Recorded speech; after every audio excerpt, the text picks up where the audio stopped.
Bonjour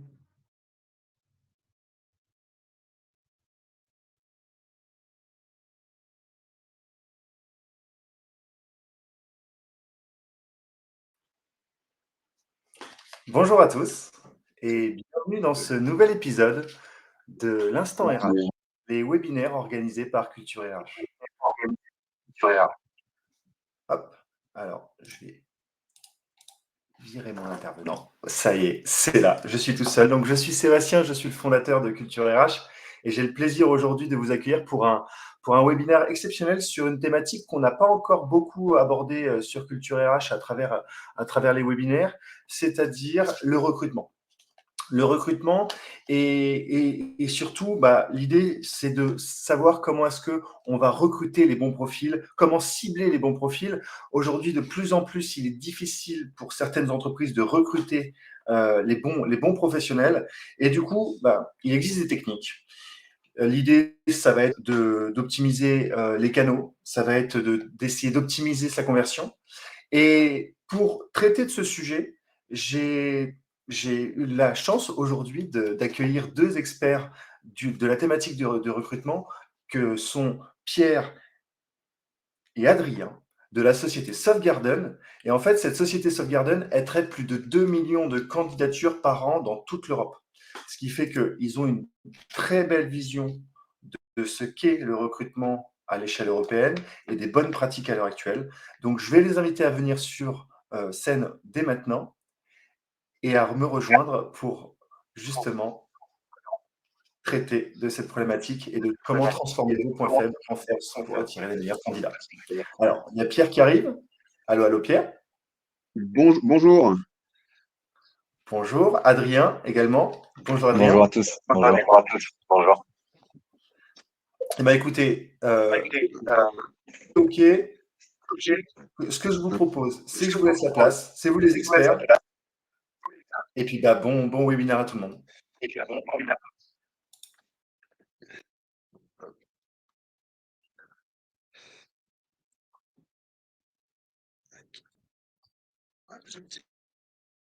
La caméra. Excusez-moi, voilà, fonctionne. Bonjour à toutes et à tous. Je ne sais pas si vous m'entendez bien, si vous me voyez bien. Non, on ne me voit pas, malheureusement. On te voit pas, Pierre. On va essayer de gérer ça avec Sébastien. Bon, je vais quand même. Ça y est, c'est en train de se faire.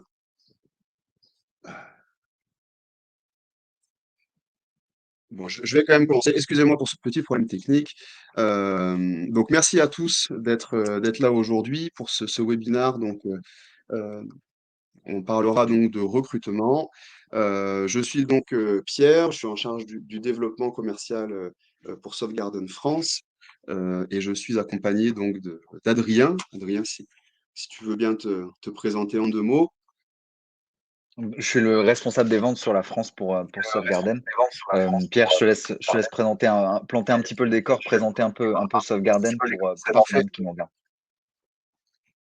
C'est parfait. Voilà, donc pour remettre un petit peu de contexte, Softgarden, c'est une société allemande présent co-leader sur le marché germanophone, donc Allemagne, Suisse, Autriche. On est présent également, on a une entité en Pologne, en Espagne et donc depuis peu en France, depuis l'année dernière. On est donc historiquement un éditeur de logiciels de recrutement. Nos équipes en Allemagne, on est présent depuis une vingtaine d'années, depuis près de 20 ans.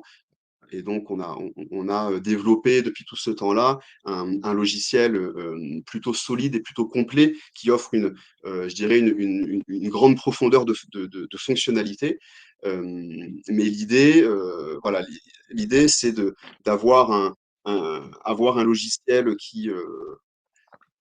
un logiciel solide, c'est une chose, mais des candidats pour pouvoir traiter les candidatures de ce logiciel, c'est une autre paire de manches.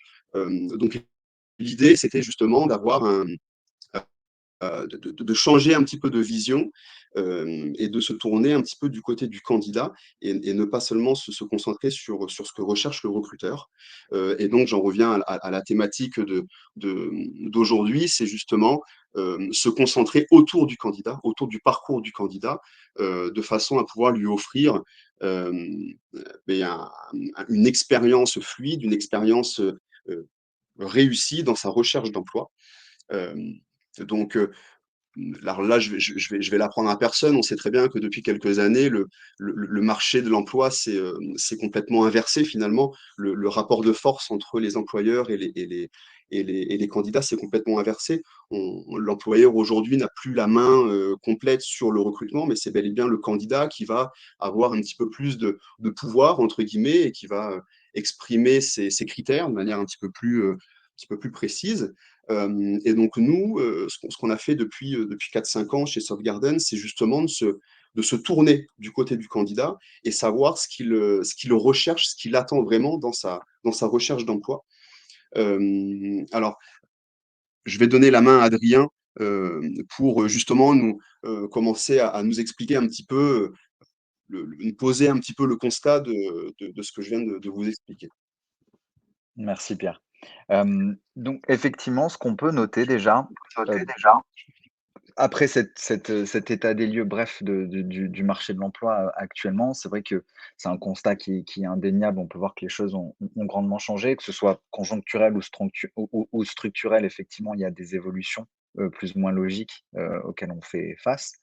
Hem, mais ce qu'on peut voir et si on regarde de plus près, c'est, comment s'organise à l'heure actuelle la majorité des employeurs, des entreprises en France pour organiser leur recrutement. On se rend compte de quelque chose que l'on peut constater nous-mêmes auprès des stratégies de recrutement de nos propres clients et des études qu'on a pu mener à travers l'Europe, c'est que on peut noter une très forte augmentation, très nette augmentation, de la stratégie de multidiffusion des offres d'emploi sur les différents sites d'emploi que l'on connaît tous, Indeed, LinkedIn, Monster, et cetera, pour ne pas les citer. Notamment depuis l'an dernier, depuis qu'on a cette vraie reprise d'activité dans les différents secteurs et bien heureusement. Du coup, on a bien besoin de recruter à nouveau et la première stratégie des entreprises, effectivement, le premier réflexe, c'est d'utiliser la multidiffusion comme l'arme, pour pouvoir, aller chercher un maximum de talents, de candidats. Ce qu'on peut noter également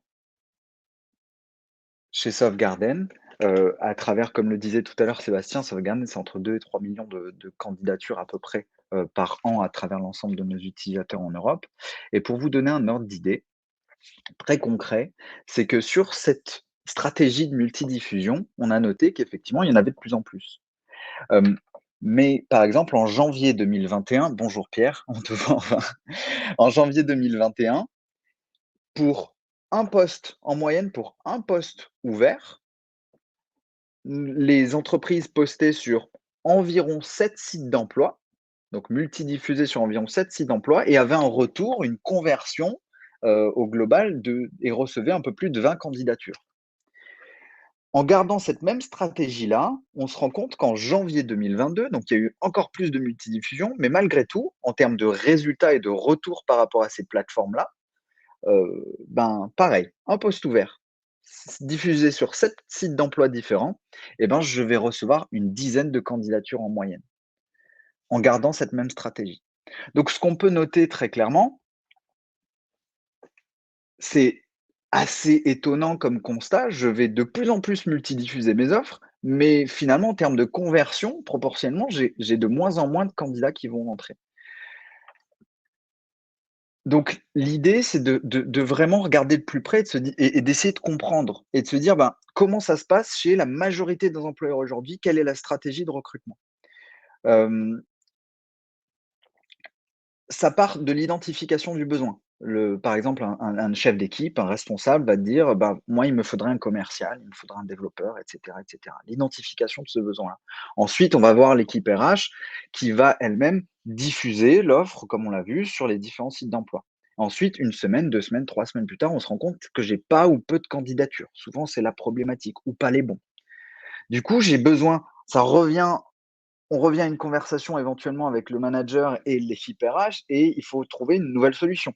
Il faut essayer de se réinventer. Qu'est-ce qu'on peut, trouver? Quel nouveau levier je vais pouvoir trouver? Et dans la majorité des cas, le levier, c'est de revenir à l'étape 2, c'est-à-dire de, à nouveau, diffuser, multidiffuser, voire sponsoriser des offres d'emploi sur différents job boards, différents sites d'emploi. Or, on a vu que c'était pas forcément un gage de conversion absolue ou de garantie, sur un retour des candidatures que l'on allait recevoir, que ce soit en termes de quantité ou de qualité.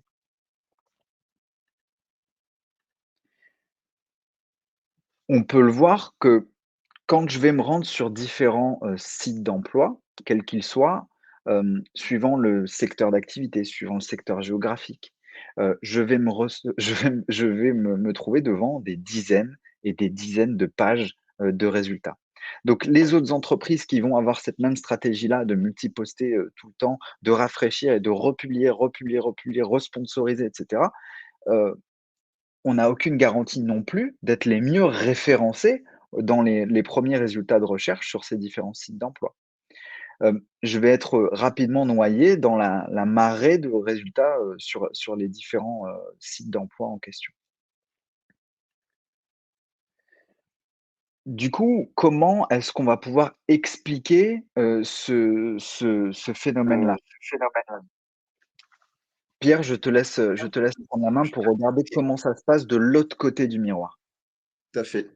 Tout à fait.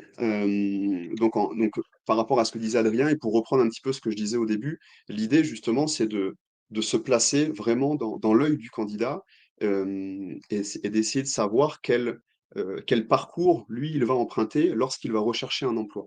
Donc, je me mets à la place du candidat, admettons que je sois en poste et puis, pour telle et telle raison, je souhaite, à me mettre de nouveaux challenges, je souhaite saisir de nouvelles opportunités. Dans un premier temps, je vais aller voir un petit peu ce qui se passe sur le marché de l'emploi. Donc, je vais me connecter sur les job boards et puis je vais voir un petit peu ce qui se fait. Je tombe sur une annonce qui m'intéresse. Bon, je vais essayer d'en savoir un petit peu plus. Et puis sur cette annonce, je me rends bien compte qu'il n'y a pas toutes les informations que je souhaite. Et comme plus de 80% des candidats, ce que je vais faire, c'est que je vais ouvrir un nouvel onglet et directement, je vais aller sur Google, pour ne pas les citer, et je vais aller chercher plus d'informations sur cette entreprise en particulier. Alors, ce qui va se passer, c'est que dans la plupart des cas, le site internet de l'entreprise, ou en tout cas son site carrière, soit il n'est pas existant, ou alors il est plutôt mal référencé, entre guillemets, et donc, finalement, je vais aller chercher des informations que je vais peut-être même pas trouver sur un moteur de recherche. Et donc, finalement, je vais me retrouver un peu noyé dans cette espèce de jungle d'informations que je vais avoir sur Internet. Et donc, je vais passer à autre chose et je vais aller rechercher d'autres entreprises, d'autres offres. Donc, en fait, là, on est vraiment dans la notion de conversion. L'idée, là, pour continuer le discours d'Adrien, c'est de reprendre, c'est de se dire qu'en fait, il y a quand même des entreprises qui adoptent, entre guillemets, cette démarche-là et qui vont essayer de recentrer le parcours du candidat le parcours de recrutement autour du candidat, pardon. Ça peut sembler, ça relève du bon sens, mais finalement, en fait, on se rend compte que c'est pas vraiment pratiqué quoi, dans les faits. Donc, l'idée, c'est de se baser. Alors nous, on se base sur nos clients, notamment sur le marché allemand, parce qu'on a énormément de retours. Mais l'idée, c'est vraiment essayer on aime bien faire l'analogie avec le monde traditionnel. Là, on est vraiment dans le digital. Si on vient comparer le monde traditionnel avec le monde du digital, imaginez que vous soyez dans un centre commercial, on est un magasin de vêtements dans un centre commercial. Le directeur de magasin aujourd'hui, qu'est-ce qu'il fait? Il applique une politique de merchandising. Ça veut dire qu'il va établir pour ses prospects, ses clients, ses potentiels clients, un parcours d'achat. Donc ça commence par la vitrine, et puis ensuite on va y mettre des pièces un peu colorées, peut-être des séries limitées, on fait rentrer le candidat. Dans la psychologie de la consommation, on sait que le client il va directement s'orienter vers la droite du magasin, et puis sur son passage, on va y mettre d'abord mes jeans, d'abord mes pantalons, et puis ensuite on va l'amener vers des pièces à plus fort, à des prix plus élevés, jusqu'à l'amener à la caisse, où là je vais l'amener à y ajouter les ventes additionnelles, donc je vais avoir mes ceintures, mes accessoires, etc., pour augmenter mon panier moyen. Et ben, nous, ce qu'on cherche à faire, c'est l'analogie avec le monde traditionnel. C'est exactement la même chose pour le digital. Sur un site carrière, ce que je cherche à faire, c'est créer un parcours ludique, un parcours fluide à mon candidat, de façon à lui donner envie de venir.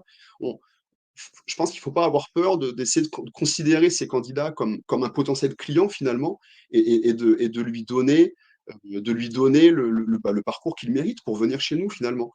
Euh, on est vraiment dans appliquer les principes du commerce électronique au recrutement. C'est vraiment la vision qu'on cherche à avoir. Donc on en arrive à comment faire postuler vos candidats. Donc l'idée, comme Adrien le précisait tout à l'heure, il y a bien évidemment la multidiffusion, parce que c'est la première étape dans la communication de déjà qui on est, notre entreprise, et puis faire savoir qu'on a des jobs à offrir. Mais il ne faut pas se cantonner à ça. Donc, diversifier ces canaux de communication, c'est aussi avoir un site internet et une page carrière active, et donc faire de sa page carrière le cœur de son recrutement. Euh, et donc là, on vous a présenté quelques chiffres, encore une fois, qui sont basés sur plusieurs milliers de retours des différents candidats de nos clients actifs aujourd'hui. On sait aujourd'hui que 40% des candidats commencent leur recherche d'emploi sur les sites carrières directement. Et comme je disais tout à l'heure, dans le parcours de recherche du candidat, 80% d'entre eux, une fois sur le job board, vont quitter cette page, ouvrir une nouvelle page et aller faire des recherches sur l'entreprise en question, de l'annonce qui les intéresse. Et on se rend compte que 70% donc, de ces candidats postulent beaucoup plus facilement avec une page carrière qui leur donne l'ensemble des informations qu'ils recherchent. Euh, Et du coup, donc là, on va arriver dans une partie où justement Adrien va nous expliquer un peu quelles sont toutes les différentes informations que l'on doit ou que l'on devrait mettre sur notre page carrière de façon à donner des informations complètes à nos candidats. Voilà, Adrien va pouvoir nous expliquer tout ça. Le premier élément important, c'est déjà d'être vu. On a dit tout à l'heure que le cheminement de beaucoup de candidats aujourd'hui en 2022, c'est ce vrai besoin de plus de transparence, de plus d'informations. J'ai besoin d'avoir plus de contexte avant de prendre ma décision. Je vois une annonce sur un job board, c'est chouette, c'est intéressant, mais je veux en savoir plus sur l'entreprise. Je veux savoir où je mets les pieds. Si on m'a même contacté, parce qu'on parle de cette première diffusion sur le job board, mais même en allant sourcer, je suis contacté, je suis un développeur, je suis contacté sur LinkedIn comme toutes les semaines. Le premier réflexe que je vais avoir, c'est d'aller sur Google et chercher plus d'infos sur l'entreprise. Donc la clé, ça va être cette première étape-là, c'est cette visibilité, ce besoin de visibilité. Il faut que ma page carrière soit optimisée, soit bien référencée sur les moteurs de recherche. Et vous pourrez le faire l'exercice aujourd'hui par vous-même et tester, voir si votre page carrière actuelle, votre portail d'emploi, votre site carrière, votre site de recrutement est bien visible dans ses premiers résultats sur Google quand vous tapez avis, le nom de votre nom d'entreprise et employeur, etc., etc.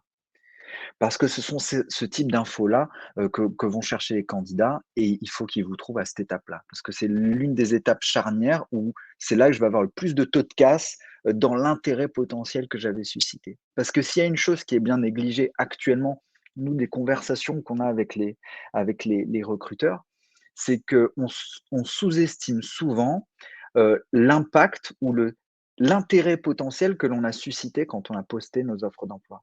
En fait, on pense en tant qu'entreprise souvent que le vrai intérêt que j'ai suscité, ce sont uniquement les candidatures que j'ai reçues. Mais c'est pas vrai.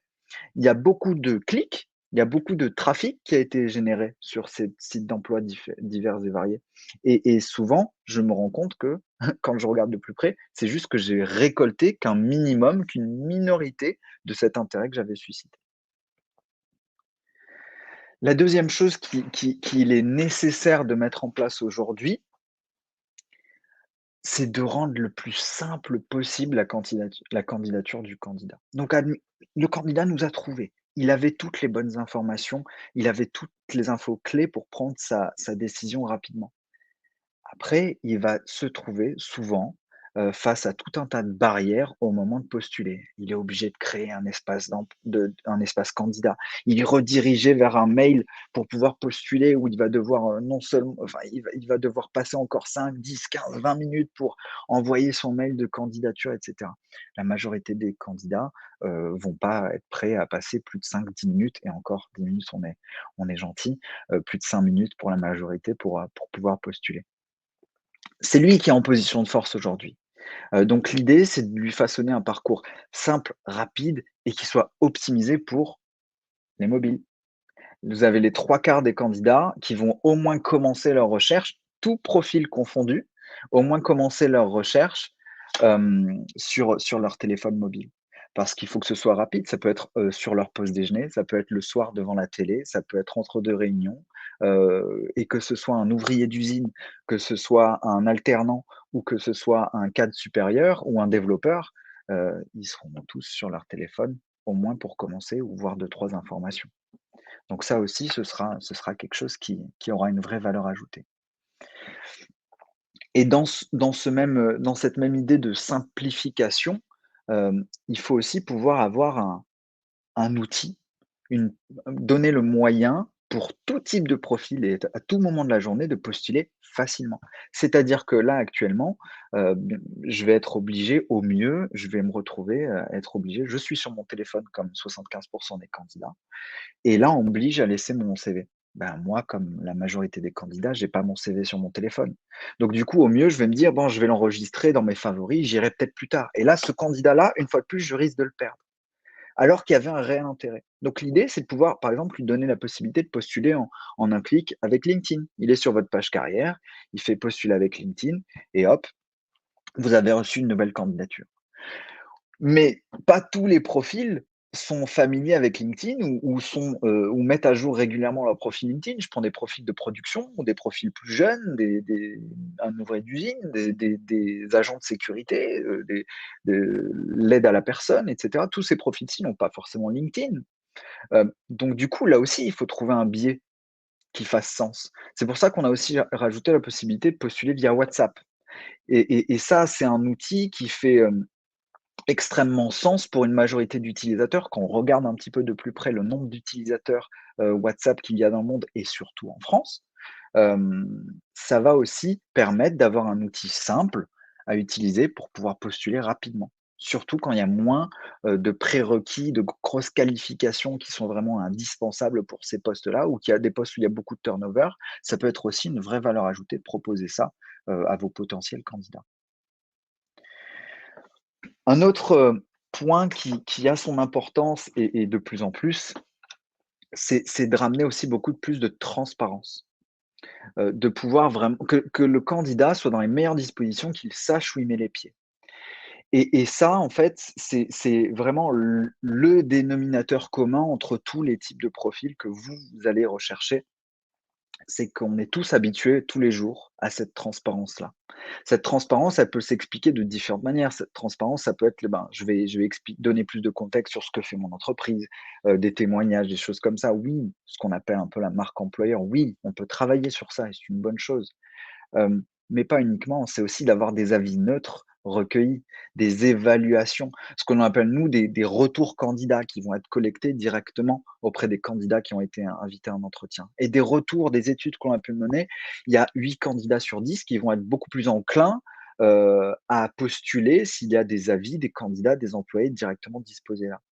Le but, c'est aussi générer aussi que l'entreprise puisse avoir les pleins pouvoirs pour générer elle-même sa propre réputation et de pouvoir générer une réputation majoritairement positive aussi.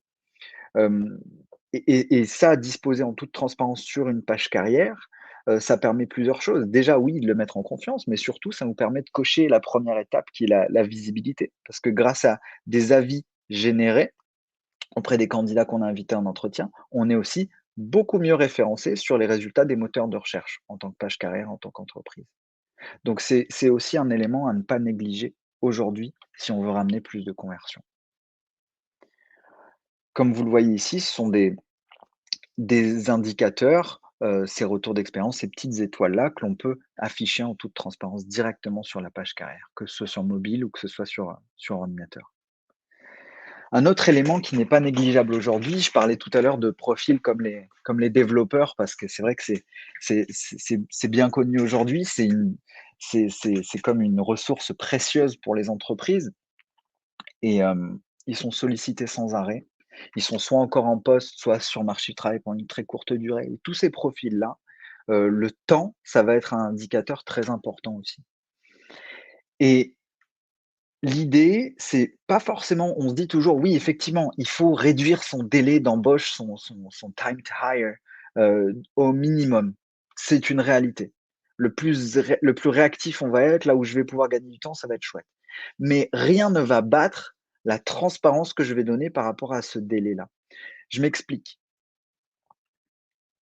L'idée, c'est de dire en toute transparence au candidat, lui donner des indicateurs parce que clairement, quand un candidat aujourd'hui postule dans la majorité des entreprises, c'est comme une boîte aux lettres noire. Je vais donner ma candidature, je vais dire: «OK, je vous donne mon CV» et là, je ne sais pas ce qui va se passer dans les jours, les semaines à venir. Au mieux, je vais avoir un mail automatique qui va me dire, me remercier pour ma candidature et me dire que si dans 3 semaines, j'ai pas de retour, c'est que je ne serai pas, retenu. L'idée, c'est de lui donner vraiment de la transparence, que le candidat, soit encore en poste, soit sur le marché du travail pendant une courte durée, puisse savoir à quoi s'attendre dans les jours, les semaines à venir et lui donner vraiment de la visibilité et lui dire: «Ben, si vous postulez chez nous aujourd'hui, en moyenne, vous serez invité à un entretien dans moins de 2 semaines. Si vous postulez aujourd'hui, dans moins d'un mois, vous serez embauché si tout se passe bien» et comme ça, il saura à quoi s'attendre et c'est ce que les Anglais appellent «manage expectations». C'est de savoir comment faire patienter, le client, le candidat. En fait, l'idée, c'est vraiment de dire: «Je vais faire un achat», par exemple, en ligne. Je fais un achat en ligne sur une grande plateforme de distribution. Je sais que ça vient de Chine, on me dit que c'est prévu dans 4 semaines. Au bout de 2 semaines, je ne vais pas appeler le service client ou envoyer un message au service client furieux: «Où est ma commande?» Ben non, on m'a dit en toute transparence que c'était dans 4 semaines. Donc je savais déjà à quoi m'attendre. C'est aussi ça qui va être important, donner un maximum d'éléments.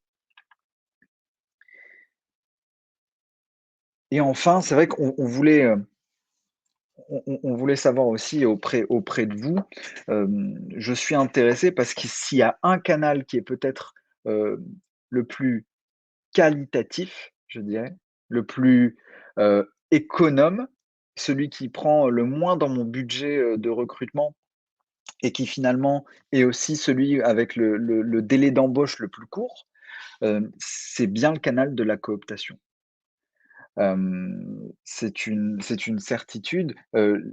J'aimerais bien savoir, c'est vrai que je suis curieux de savoir parmi les participants d'aujourd'hui, hem, si vous utilisez, oui ou non, activement la cooptation comme un canal de candidature, comme un canal de recrutement aujourd'hui. Donc n'hésitez pas à nous répondre dans le chat. Ce serait intéressant de le voir parce que on peut se dire: «Ah super».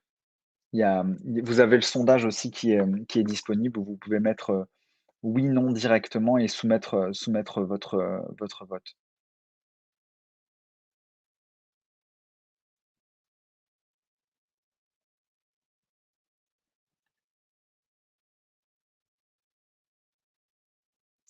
Donc effectivement, je pense qu'on est tous d'accord là-dessus. Donc allez-y, allez sur l'onglet de sondage pour laisser votre retour. C'est vrai que je suis curieux de voir un petit peu les pratiques actuelles. Nous, des retours qu'on a et de l'expérience qu'on a, effectivement, on se rend compte que personne n'est mieux placé que vos propres collaborateurs pour recommander les bonnes personnes. Ça permet vraiment d'atteindre les meilleurs candidats en ayant déjà fait un pré-filtre, une présélection. Donc niveau recruteur aussi, j'ai moins besoin de passer ce temps-là sur certaines tâches qui peuvent me prendre beaucoup de temps. Hem et surtout, je vais avoir une intégration a posteriori qui est potentiellement, qui va se faire de façon beaucoup plus, heu, hem, fluide. parce qu'il y a déjà un pied d'entrée, je connais déjà quelqu'un, j'ai déjà une sorte de parrain au sein de l'entreprise, ça va se faire dans de meilleures conditions. Et le taux de casse a posteriori aussi, c'est-à-dire il y a plus de chances que le candidat qui devient un employé reste dans les mois qui suivent, passe sa période d'essai dans ces conditions-là. Donc c'est vraiment, hem, un canal qu'il faut absolument pas mettre de côté, je pense, surtout, actuellement. Intégrer ça, nous on l'a intégré, c'est vrai, dans notre suite d'acquisition de talent, dans notre outil. On l'utilise activement nous-mêmes chez Softgarden. On a certains de nos gros clients, comme Finance Check, par exemple, qui est une entreprise en finance pour laquelle ça représente, 40 à peu près de leurs embauches, non pas de leur candidature, mais de leurs embauches. Donc c'est un canal qui est vraiment, vraiment intéressant par rapport à cela. Donc ça me permet, de maîtriser le budget, de gagner du temps et d'avoir des candidats, beaucoup plus qualitatifs. Hem,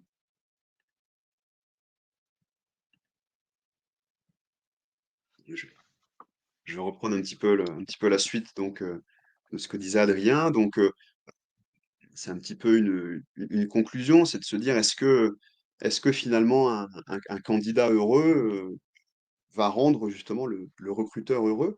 Hem et on des retours d'expérience que l'on a de nos différents clients, beh, la réponse est oui, parce que, lorsqu'on change de vision et pour essayer d'obtenir, d'autres résultats, de meilleurs résultats, et donc en plaçant le candidat au cœur de son, de sa politique de recrutement. Dans un premier temps, on va bien évidemment améliorer le taux de conversion. Donc là, en fait, j'en reviens à ce que je disais tout à l'heure par rapport au commerce traditionnel. On emploie vraiment des termes de commerce. Le fait d'améliorer le parcours du candidat va lui donner envie de venir chez nous, ou en tout cas de postuler chez nous. Et donc, nous, de notre côté, en tant que recruteur, on aura réussi à l'attirer et donc on aura gagné on aura gagné en conversion, ce qui est aujourd'hui le problème majeur, parce que des candidats, il y en a en fait. Il y a énormément de gens sur le marché de l'emploi. La problématique, c'est comment les attirer. Donc on est vraiment en plein dedans et en tout cas, c'est ce qu'on c'est les conclusions qu'on en a tirées avec nos clients en Allemagne, c'est vraiment ce qui se passe. D'un autre côté, on va également améliorer sa marque employeur. Parce que lui donner un parcours de candidature, fluide, ergonomique, ludique, ça va me donner moi en tant qu'employeur une image de plus sympathique finalement, et c'est ce qu'on recherche aujourd'hui. La vision qu'on se fait de l'entreprise et de notre employeur, elle est un petit peu plus, fondée sur, je dirais l'émotion, sur on n'est plus du tout dans ce rapport de travail où on va bêtement, tête baissée, travailler dans son entreprise où on n'a pas envie d'y aller. On est en train de sortir, heureusement, de cette dynamique-là. Et donc, on est là aussi, quand on donne un parcours beaucoup plus facile à notre candidat, on vient, nous, en tant qu'employeur, montrer qu'on a une image sympathique. Et c'est ce que recherchent aujourd'hui les employeurs et donc les candidats. Et puis, bien évidemment, ça vient améliorer vos processus internes en matière de recrutement. Ça veut dire que par l'intermédiaire des feedbacks et des retours d'expérience, des avis que peuvent laisser les candidats et les nouveaux employés au sein des entreprises, et ben, ça nous permet de prendre un peu de hauteur, de prendre un peu de recul et de se dire ah ben tiens, là j'ai un commentaire qui est pas très positif, mais en soi c'est pas une fatalité, c'est justement ce qui me permet moi de, de m'améliorer en tant qu'employeur. Euh, Personne n'est parfait, voilà, c'est normal. Euh, et aujourd'hui on a besoin, je pense qu'on a besoin de ça pour faire en sorte de proposer aux candidats. On a besoin de savoir leur retour pour nous pouvoir dans le futur proposer quelque chose de, de, de plus sympa. On est vraiment dans cette dynamique-là. Et derrière ça, bien évidemment, on gagne, comme le disait aussi Adrien tout à l'heure, on gagne en ressources et puis on gagne en temps. Et donc, réduire ces délais d'embauche, c'est réduire le coût de ces postes vacants. Aujourd'hui, le coût des postes vacants au sein des entreprises, il est énorme. Et c'est même une variable qu'on calcule même pas. L'entreprise est dans une logique quand même de rentabilité. Le fonctionnement d'une entreprise est basé sur la compétence de ses employés, de ses collaborateurs. Euh, et donc, Pierre, si on je te prend du coupe, Pierre, temps, il y a pas mal de remarques bien sûr. intéressantes par rapport à la cooptation dans le chat. Ouais, tout à fait. Donc, je pense que c'est important qu'on puisse aussi parler de cela. Solange a fait une bonne remarque, effectivement, qui était intéressante, c'était que les salariés en poste ne souhaitent pas forcément soumettre de personnes en cooptation, dans le cas où cela se passerait pas forcément très très bien par la suite. C'est vrai que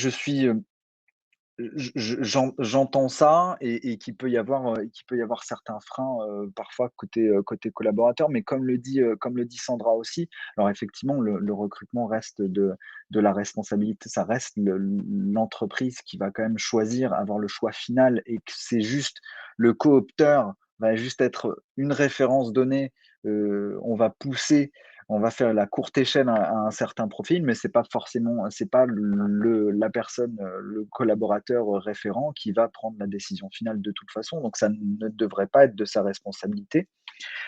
Néanmoins, effectivement, il y a les entreprises euh, qui utilisent aussi pas mal d'incentives pour pouvoir aussi pousser les collaborateurs, donner envie aux collaborateurs euh, pour pouvoir être plus enclin à recommander des gens de leur propre réseau. Ça peut passer par une prime pécuniaire, ça peut être, je sais pas, 1 000 € de prime pour tel poste, avec une prime plus grandissante, plus importante quand c'est un poste vraiment compliqué à aller pouvoir, ou un poste très technique, ou un profil de niche. Pourquoi pas. Ça peut être aussi d'autres choses, ça peut être aussi sur d'autres incentives, d'autres choses qui peuvent être intéressantes pour les employés, une activité, des choses comme ça, suivant la politique de l'entreprise aussi. Il peut y avoir différentes choses. Euh, il y a différents retours intéressants. Là, je vois aussi que Florence aussi parle des primes versées aux salariés qui a coopté également. Euh, Maïtena qui dit il faut insister sur le fait que donner un CV ne contraint pas à être garant de la personne. Je pense que c'est ça. Et ce que dit également Damien en dessous, oui, l'important, je pense que c'est dès le début d'être extrêmement clair sur sa propre politique en interne de cooptation, comment ça se passe, ce que ça implique pour toutes les parties. Je sais que nous, par exemple, chez Softgarden, on utilise énormément la cooptation. Notre équipe en France est quasi exclusivement issue de la cooptation. Et c'est quelque chose qui est extrêmement clair, c'est qu'effectivement, la prime est versée qu'après la période d'essai validée. Euh, il y a un minimum de structure et nous, c'est pour ça que l'important, c'est de formaliser ça avec nous. On a un module de cooptation au sein de notre outil qui permet justement de structurer, de formaliser ça. Je vois directement quelle est la prime, je peux directement partager sur mes réseaux sociaux, tout est plus ou moins facilité dans un certain cadre. C'est pas juste, je vais envoyer une feuille volante, un CV, ah tiens, je connais un tel. C'est vraiment de mettre un certain cadre aussi, ça fait partie de mon process de recrutement et ça doit être vu comme un canal entrant comme un autre. Je vais pas aller m'en prendre au site d'emploi, je vais pas aller rappeler Indeed parce que j'ai pas, parce que le candidat n'était pas de qualité ou que ça n'a pas matché après. Ça doit être un peu de la même manière, de traiter vraiment comme une source, comme un canal entrant, comme un autre, même s'il est souvent plus qualitatif. C'est pas forcément pour ça qu'il doit y avoir une pression supplémentaire mise sur le collaborateur qui va vous l'envoyer. Et pour rebondir aussi là-dessus, Adrien, c'est aussi le fait de créer un vrai esprit d'équipe. Le fait de faire venir quelqu'un dans son entreprise, quelqu'un de son propre réseau, c'est d'un côté impliquer les salariés et les collaborateurs au sein de l'entreprise, et c'est créer une vraie symbiose entre tout le monde. Et c'est ce qui manque aujourd'hui dans l'entreprise, parce qu'on on a le sentiment le sentiment d'appartenance n'y est pas vraiment tout le temps. Et je pense que c'est un bon biais pour amener ça au sein de l'entreprise.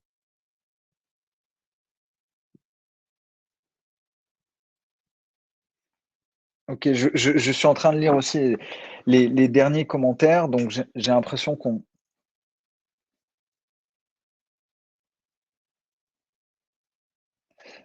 Oui, effectivement. Il y a de tous les montants. Sandra parle là, on vient plus dans le détail des montants et de ce qui va être proposé aux collaborateurs. Mais effectivement, euh, 150 € va être plus intéressant que 20 euros. Mais comme le dit Florence, il y a beaucoup d'entreprises, des plus gros groupes qui peuvent se permettre d'offrir des primes de 500, 1000 euros, 2000 euros sur des profils plus compliqués. Pour répondre aussi à Joseph, oui, ça dépend du statut de l'entreprise, ça dépend de la zone géographique aussi de l'entreprise, parce que vous parliez de certains pays avec un taux de chômage beaucoup plus élevé et de la cooptation qui risque de verser dans des choix subjectifs. De toute façon, moi, je pense très sincèrement que la cooptation est toujours subjective.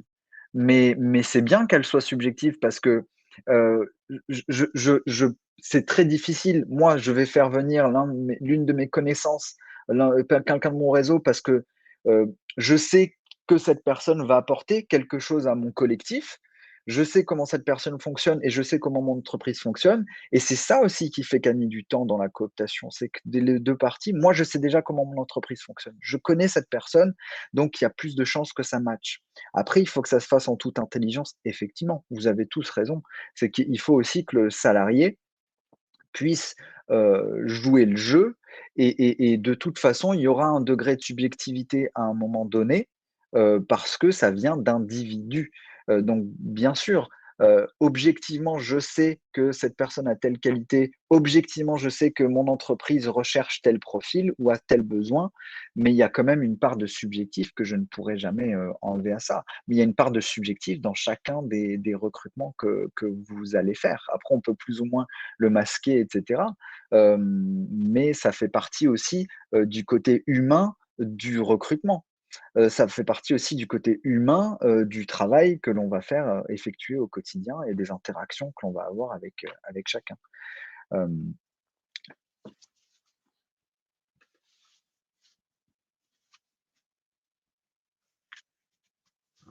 Tout à fait, Adrien. Euh, et donc pour conclure, voilà ce qu'on peut dire quand votre recrutement est devenu votre force. Voilà, c'est vraiment cette idée de changer sa vision, de changer son, sa manière d'aborder les choses et de ne pas uniquement se concentrer sur le recruteur, mais bien évidemment considérer les attentes des candidats et orienter toute notre politique de recrutement autour du parcours candidat, de l'expérience qu'on va lui offrir.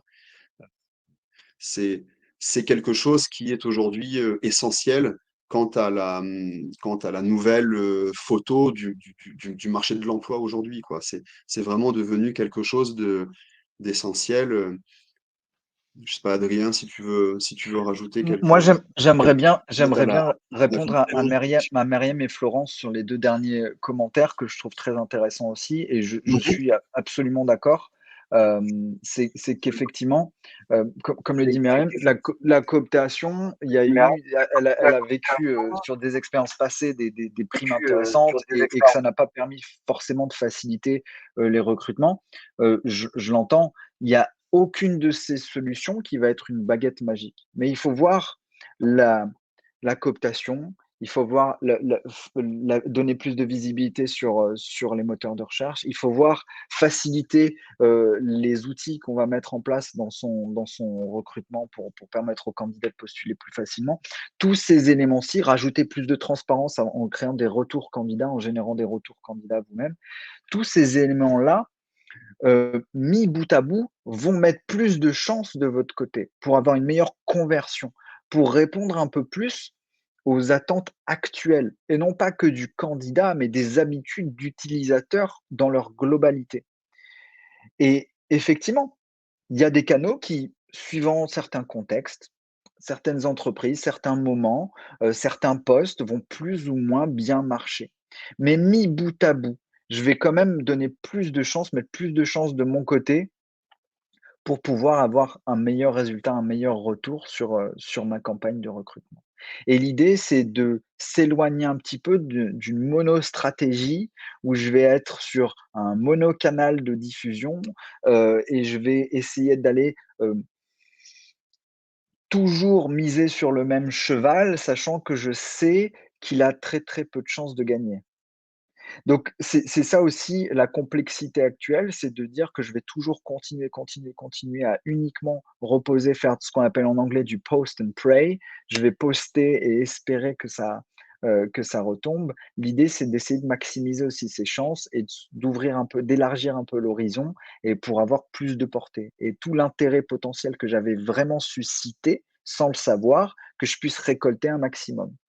C'est vraiment ça l'idée, globale qu'aujourd'hui on veut vous apporter. Hem,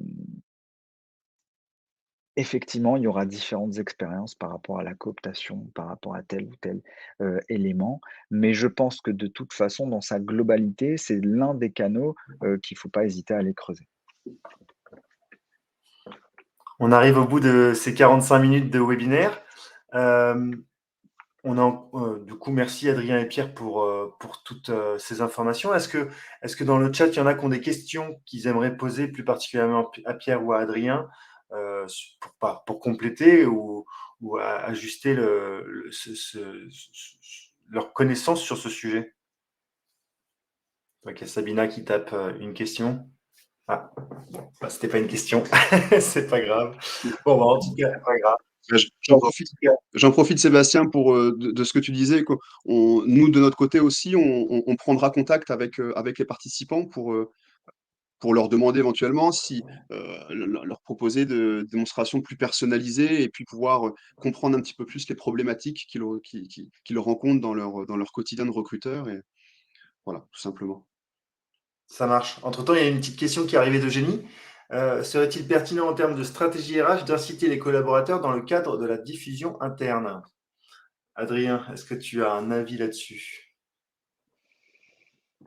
Ou ben, bien sûr, l'idée, c'est de leur c'est aussi de leur rendre la tâche, facile parce que si on veut les faire participer, si on veut les inciter à la cooptation justement, c'est pour ça que c'est important de l'avoir aussi un peu structuré au sein d'un outil.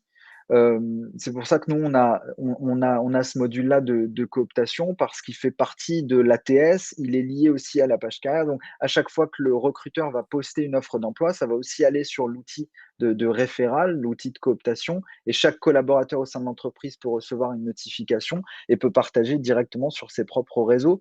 Donc ça se fait de façon relativement intuitive pour vraiment inclure tout le monde. Et en fait, il faut aussi comprendre une chose, je pense, aujourd'hui, c'est que le recrutement, c'est l'affaire de tous dans une entreprise. C'est pas que le côté ressources humaines. Ça va tous nous impacter. Ça va être des collaborateurs qui vont arriver dans les différentes équipes. Donc, il faut aussi impliquer tout le monde dans ce process de recrutement. Donc, c'est pour ça que moi, je suis très content à chaque fois que je reçois une petite notification quand on cherche quelqu'un sur la France, sur l'Allemagne, sur l'Espagne, etc. Je suis inclus et je sens que je fais partie d'une équipe. Donc, je pense que c'est vraiment des deux côtés que ça peut être très, très intéressant.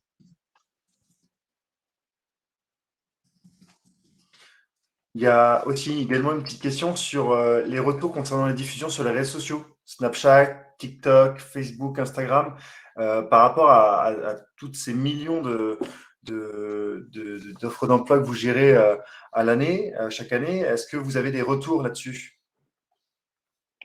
Oui, alors ça va être vraiment, le côté campagne réseaux sociaux, ça va être vraiment, ça va dépendre du secteur d'activité, ça va dépendre du type, d'entreprise, ça va dépendre de tellement de choses et surtout du profil qu'on va aller chercher. Parce que faire une campagne, TikTok, si je cherche, des ingénieurs mécaniques, je pense pas que ça fasse trop sens. Donc l'idée, c'est vraiment de pouvoir bien profiler, les candidats que je veux aller chercher, idéalement, et de trouver la bonne plateforme. On travaille aussi en interne, on a notre propre agence média, qui permet d'avoir ce genre d'accompagnement. Mais de toute façon, je pense que les réseaux sociaux ont une portée qui est effectivement grandissante. Ce qui est bien, c'est qu'on peut vraiment faire du sur-mesure par rapport à un ciblage, une target bien précise. Donc ça a une vraie valeur ajoutée. Une fois de plus, c'est qu'un élément parmi tant d'autres. C'est qu'on ne peut pas non plus juste tout miser sur les réseaux sociaux et faire uniquement des campagnes réseaux sociaux, qui ont aussi un budget conséquent. Donc effectivement, c'est un élément qui est très, très, très intéressant à utiliser aujourd'hui. Et du coup, Myriam se pose la question. En gros, pour résumer, l'idée, ça va être de mettre le candidat au centre du recrutement. Et donc, pour ce faire, multiposting, faciliter sa candidature, une page carrière détaillée et une marque employeur qui est travaillée. Vous êtes d'accord? Et la visibilité.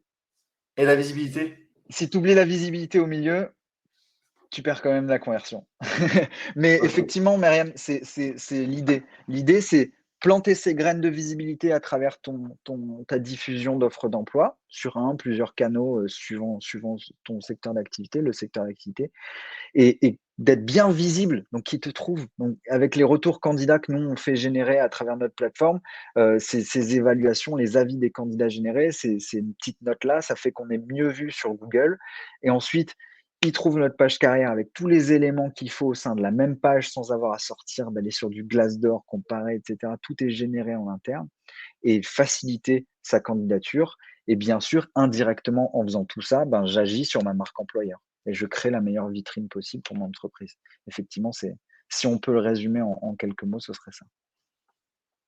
Ok, super. Myriam demande justement de préciser la visibilité. Quand tu parles de visibilité, tu parles de quoi?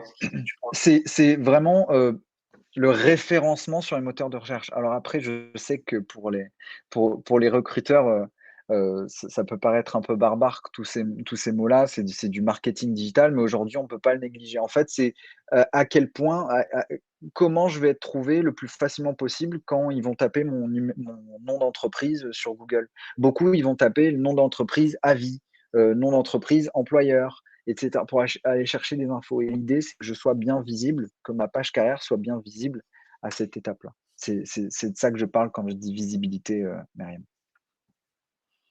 Il y a Et Virginie qui pose Virginie, Ouais. les avis des candidats, j'ai vu, en fait, au sein de notre plateforme, quand les candidats, via notre ATS, quand le candidat passe un entretien avec vous, 24 heures après environ, on va lui demander son retour d'expérience, par rapport à son processus de candidature jusque-là. Donc ça va être basé bien sûr sur est-ce que c'était facile est-ce qu'il avait toutes les infos, facile de postuler, mais aussi et surtout la qualité d'interaction avec l'équipe de recrutement et chose qu'on ne remplacera jamais et heureusement. Donc c'est ça aussi qui va être hyper important, c'est ce côté humain-là, on va lui demander un retour, mais c'est uniquement 24 heures. Il ne sait pas s'il est embauché, s'il est rejeté. Donc aussi, on va générer par celui-là des retours majoritairement positifs et l'idée, c'est de vous donner les outils pour le faire vous-même et de ne pas avoir à subir une réputation qui va être générée sur des portails de comparaison, externes, pour ne pas les nommer. Ok, super. Bon, bah écoutez, on arrive à la fin de ce webinaire. Merci Adrien et merci Pierre pour vos explications et toutes ces informations. Quand je vois dans le chat toutes les personnes qui vous remercient, et ben écoutez, j'imagine qu'elles ont appris certaines choses, en tout cas plein de choses grâce à vous. Donc merci à vous. Donc Adrien et Pierre de la société Softgarden. J'en profite moi de mon côté, parce qu'Adrien tout à l'heure parlait des attentes actuelles des candidats. Sachez que le prochain webinaire Culture RH, il aura lieu le 21 juin prochain. Il parlera de la quête de sens. Et du coup, pour ce prochain webinaire, on aura Catherine Testa, qui est une experte reconnue en QVTC, et Charles Frey-Mainville, qui est DRH de Lucas, et qui vont chercher à répondre à la question quel rôle doit jouer l'entreprise dans la quête de sens de ses salariés. C'est un peu la continuité de ce sujet. Je vous mets le lien directement dans le webinaire ci-dessous pour vous inscrire à ce prochain webinaire. Merci à tous, merci Adrien, merci Pierre. Merci à tous. Merci à toi, merci à tout le monde. Une belle journée et une belle fin de semaine. Bonne journée. Bonne journée.